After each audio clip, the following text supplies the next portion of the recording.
আসসালামু আলাইকুম। বন্যার্থদের পাশে দাঁড়ানোর জন্য আমরা সবাইকে আহ্বান জানাচ্ছি। বসুন্ধরা গ্রুপের পক্ষ থেকে বন্যার্থদের জন্য ত্রাণের প্যাকেট করা হচ্ছে। আপনারা সবাই যার যার সামর্থ্য অনুযায়ী বন্যার্থদের পাশে দাঁড়ানোর জন্য বিশেষভাবে অনুরোধ করতেছি। এই দেখেন, বন্যার্থদের জন্য ত্রাণের প্যাকেট করা হচ্ছে, স্টার্টিং হয়ে গেছে। আশা করতেছি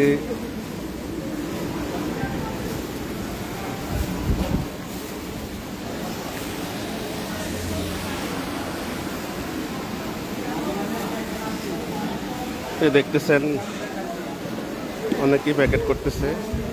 এখানে মুড়ি দেওয়া হচ্ছে। এই যে আমাদের হাফিজ ভাই, হাফিজ ভাই কেমন লাগতেছে আপনার? আলহামদুলিল্লাহ, অনেক ভালো স্যার। আচ্ছা, মন থেকে আসলে একটা শান্তি